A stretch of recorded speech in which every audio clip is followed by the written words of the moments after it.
On today's video, it's time to update you on what's changed on the Jumper account. We've entered Heroic Anthem in the past week. Madness, the biggest week in terms of sculpture gain, the biggest week in terms of speed ups use, the biggest week in terms of everything. Got a bunch to talk about in this video. And also, we're going to talk about the AOE changes that have been announced and changed and whatever the heck not in the past few days. Here we go again. Don't forget to smash a like on the video.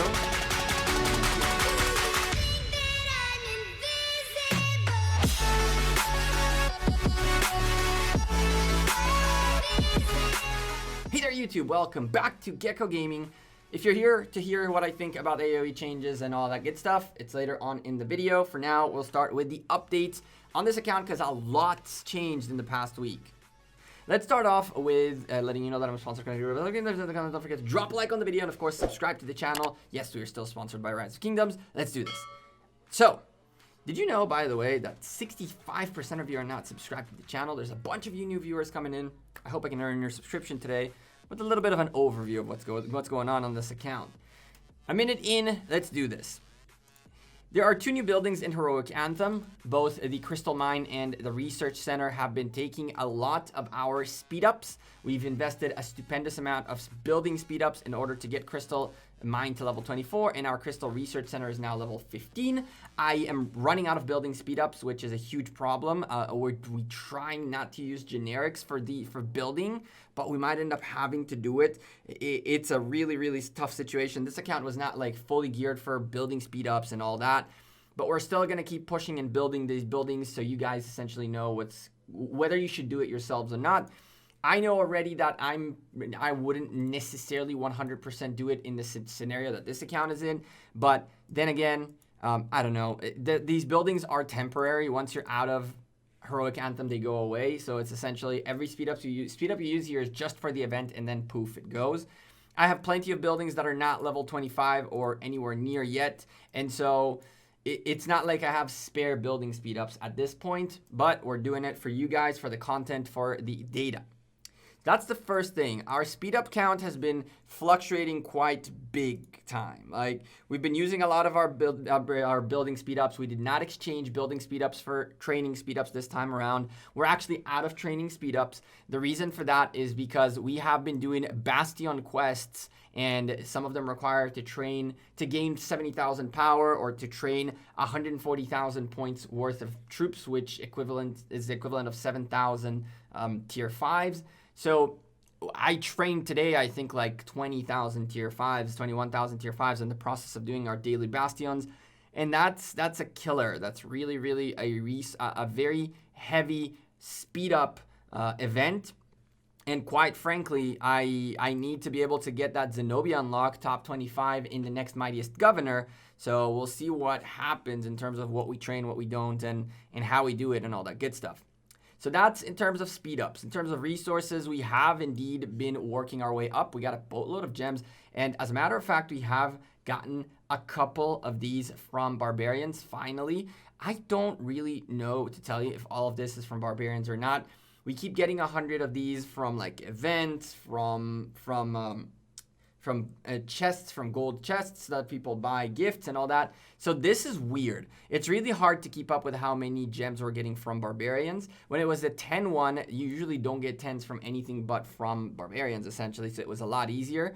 We do have 24 10s, but I don't know. Perhaps this is the difference between these two. So essentially, I don't know. This is a new thing that it doubled up. I would assume that maybe this is from barbarians and this is not from barbarians or something like that. We have the same thing happening with the 50s, which is really weird. Resources are piling up, which is good. That's what we need. We now have crystals as well. We really need to work a little bit more on our bag because we cleared it when we were in 541. And our speed up count is looking okay. It's going up and down. We got super lucky and we picked up 2 of these on stream the other day when we opened the kingdom chests from pre-KVK. We got 2 out of 6 chests, which was actually fairly nuts. Super lucky. On that same stream, by the way, we opened, I think it was Ethelfled chests or something like that, or Cao Cao chests. It was Cao Cao chests, and we got Legendary Commander Sculpture out of it too. So it was a really neat little thing. You'll know about Legendary Commander Sculptures momentarily. Equipment-wise, we had this week That's whatchamacallit, Cerulean Assault. Cerulean Assault gave us a ton of these. We're now at 117 of them. We picked up so many from all of the possible ones to pick up from Cerulean Assault, which is very, very nice. We're now getting ready to open all of these up in a future video and start cranking up our equipment and all that good stuff for the upcoming war that might be coming in sooner than we think. If I understand correctly, after Passes 4, we're already going to have our first war this event, but we'll still have to see. I'm not so sure. I haven't been keeping up with the plans or really with the timings of this event yet. Too busy making sure y'all know the basics before I keep a look at what's coming up next. When it comes to sculptures, this week was a bonkers week. First of all, we bought a Writer of History bundle from unlocking our friend Harold, and that gave us 10 Legendary Commander sculptures. On top of that, we picked up a astonishing 86 sculptures in the past week. This includes 1 from the Cao chest, 22 from the event, the Halloween event. That's where we made a huge mistake, and I'll let you know what it is in a second. We picked up 30 from recharge rewards, so we're up to from 22, 23. We got 2 Lucerne scrolls from level 1 Lucerne scroll, and I think it was level 10. So at this point, 22 from event, 1 from Cao, that's 23, 2 from Lucerne's, that's 25, 30 from recharge rewards, that is 55. We get 65 with a 10 from the Writer of History of Harold, and you got our usual 21 dailies, essentially 3 every single day for the past week. That put us at 86 sculptures. That's right. We are moments away from being able to expertise Alexander. Alexander needs 540 sculptures, and now he has 514 plus 12, which is 526. So we're 14 away, which means essentially in 5 days, just from the daily 3 chests, 3 sculptures, we will be able to expertise our Alexander. And that is the step that we're going with. Now, what do we do next is the question. For me, Guan Yu was the second pick that I wanted to go with. When we were in 541, we spun 184 times the first wheel, but then we had to dip. And so we kind of got screwed because I do want to spin this wheel and get this Guan taken care of. However, if the decision after KVK and K2 is to leave K2, which I don't know if it is going to be or isn't going to be yet, I need to be able to potentially get Guan Yu from wheels. And so if I were to migrate after the end of this KVK from K2, then I would probably go somewhere that at least I can spin the Guan Yu wheel 3 times, which Lord knows which kingdom that would end up being when this is all said and done.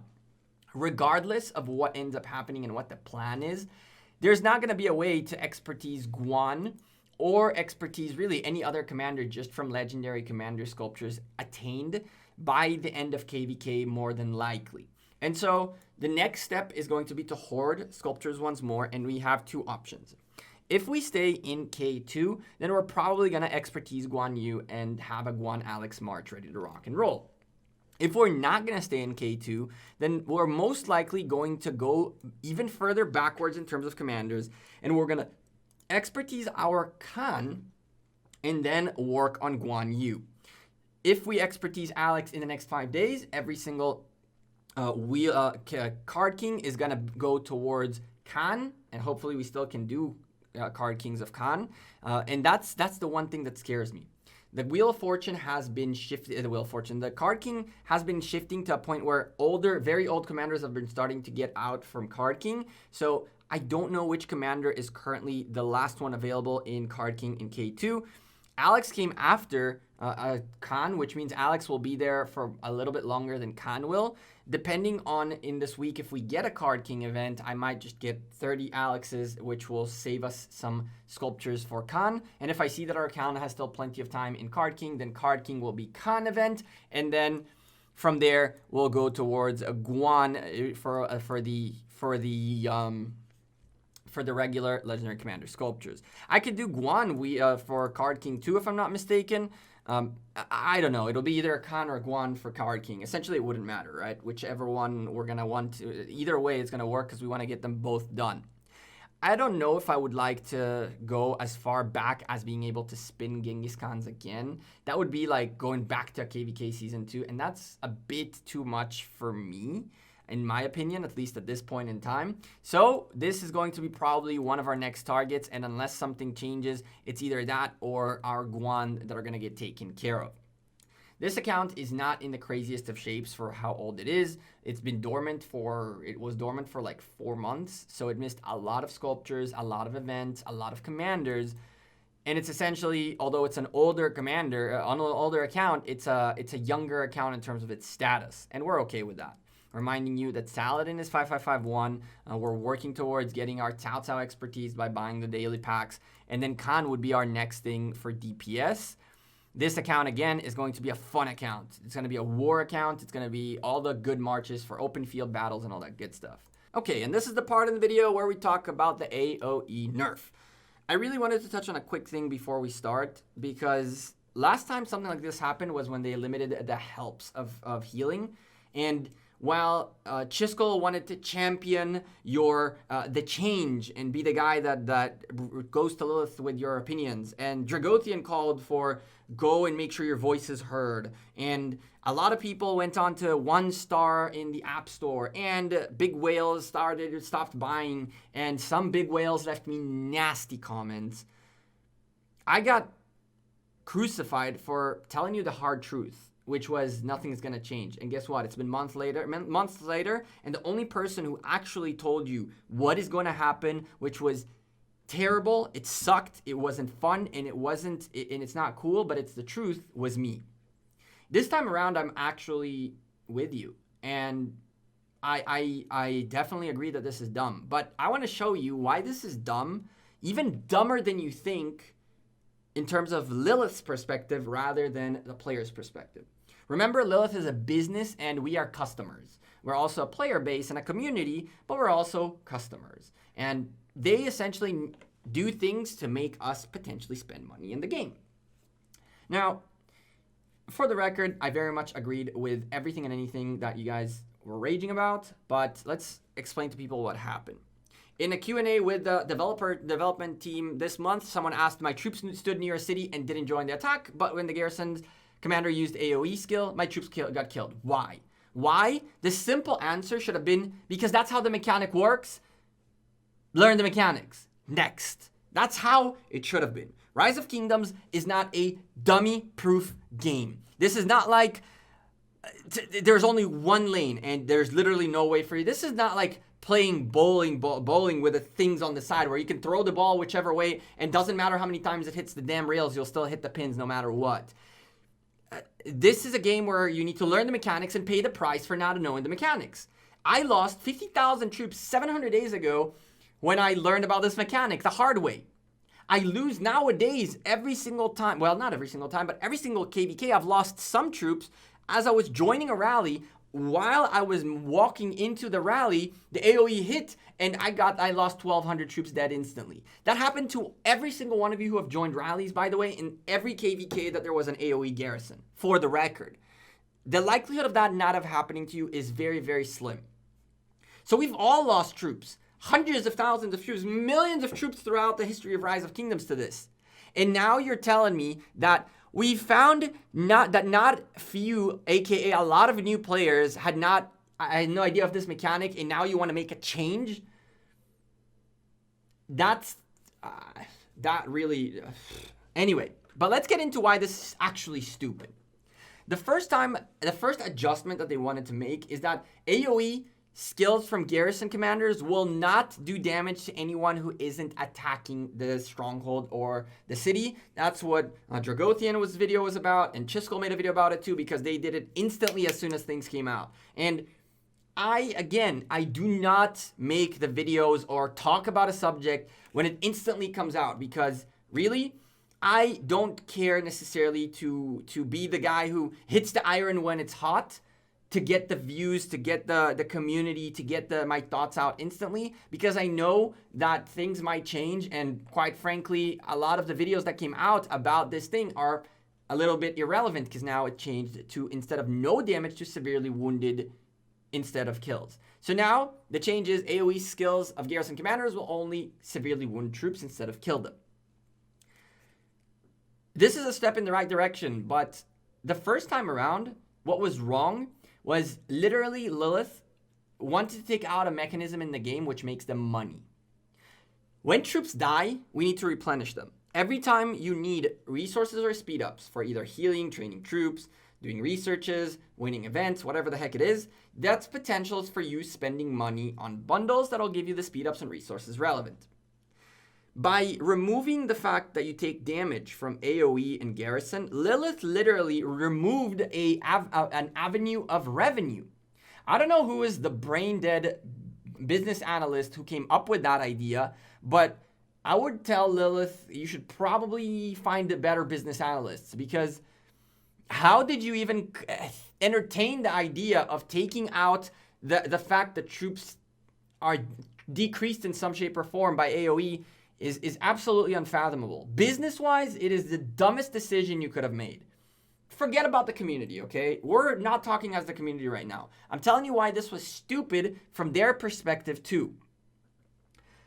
And then y'all raged. And y'all raged very, very nicely. And this time, honestly, I agree. But if you think that you raging was what changed this, you're absolutely out of your minds. You're absolutely out of your minds if you think that all the one-star reviews and all the feedback into customer service and all that is what made them revise this.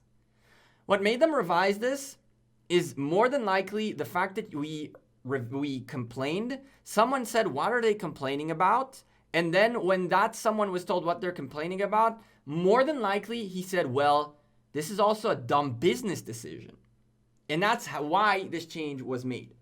I come from a software engineering world. I know how the process of development works.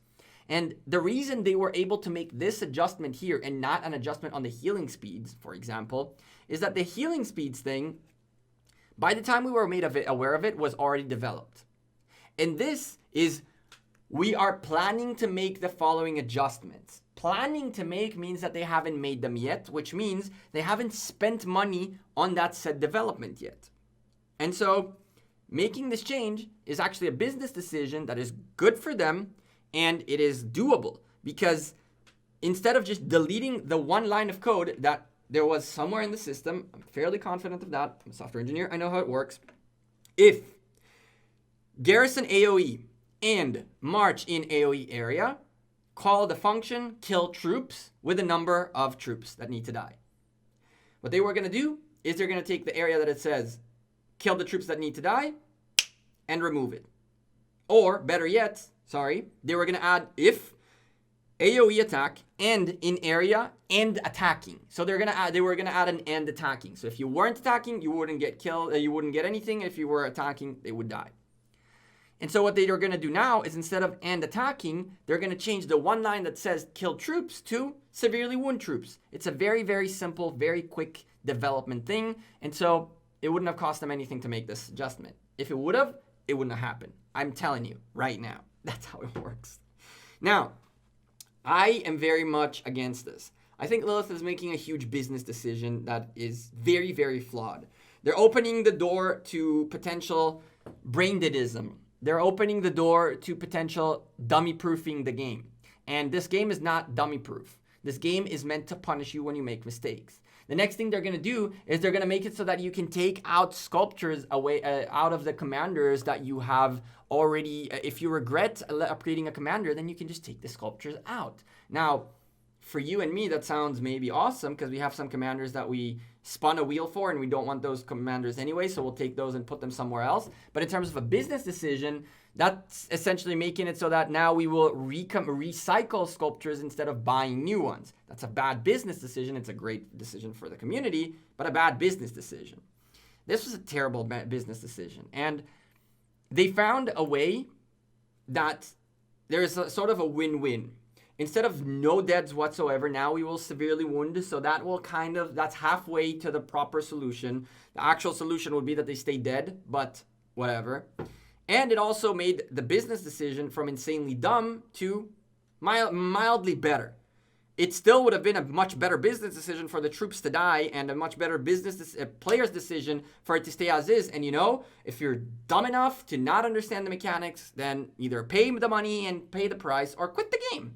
That's how it should be. But Lilith realized that their business decision was wrong and found a better way, a halfway. I think this is stupid. I think this is just ridiculous. I think that we shouldn't be dummy-proofing the game.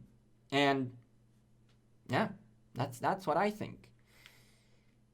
I hope I don't get too crucified for what I said. Of course, I'm the Lilith puppet. I am the guy who tells you he speaks his mind, even when you guys don't like it, and that means that Lilith tells me what to say and not to say.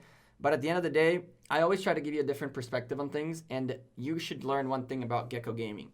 When the mob is raging, you will never find Gekko in it, because I don't join the mob mentality before I decide whether or not I agree with something or not.